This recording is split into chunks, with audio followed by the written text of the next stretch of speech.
આજે આપણે નવચેતન વિદ્યાલય ની YouTube ચેનલમાં આપ સૌનું હાર્દિક સ્વાગત છે। આજે આપણે ધોરણ 12 આર્ટ્સમાં તત્વજ્ઞાન વિષયની ચર્ચા કરીશું।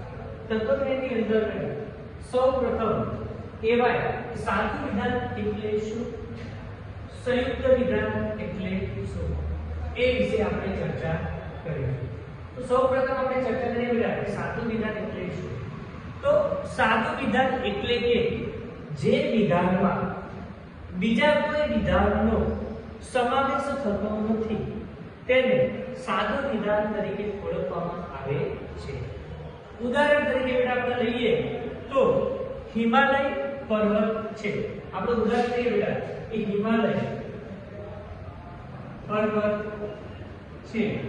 તો આ વિધાન જે છે બેટા એ કેવું થયું, સાદું વિધાન થયું કહેવાય। આપણે વ્યાખ્યાની ચર્ચા કરી કે સાદું વિધાન એટલે જે વિધાનમાં બીજા કોઈ વિધાનનો સમાવેશ થતો નથી। તો આ વિધાનમાં આપણે કોઈ પણ વિધાનનો સમાવેશ થતો નથી એટલા માટે એને આપણે શું કહીશું, સાદું વિધાન તરીકે ઓળખવામાં આવે છે। આ ટોપિકનું એક્ઝામ્પલ। બીજી ચર્ચા કરીએ બીજા ટોપિકનું કે સંયુક્ત વિધાન એટલે શું। તો સંયુક્ત વિધાન એટલે કે જે વિધાનમાં એક કે તેથી વધુ વિધાનનો સમાવેશ થતો હોય તે વિધાનને સંયુક્ત વિધાન તરીકે ઓળખવામાં આવે છે। ઉદાહરણ તરીકે આપણે જોઈએ બેટા તો હિમાલય પર્વત છે અને ગંગા નદી છે। શું ચર્ચા કરી બેટા આપણે વ્યાખ્યાની અંદર પહેલા ધ્યાન આપો। સંયુક્ત વિધાનની અંદર શું કીધું કે જે વિધાનની અંદર બે કે તેથી વધુ વિધાનનો સમાવેશ થતો હોય તેને સંયુક્ત વિધાન તરીકે ઓળખવામાં આવે છે।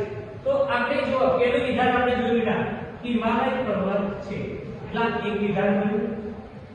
બીજું વિધાન બન્યું ગંગા નદી છે એટલે આ કેવું બન્યું, બીજું વિધાન। તો અહીં શું કહેવાય, સંયુક્ત વિધાન તરીકે ઓળખવામાં આવે છે। ઓકે વિદ્યાર્થી મિત્રો, સાદું વિધાન અને સંયુક્ત વિધાન બંનેને તમને ખબર પડી ગઈ।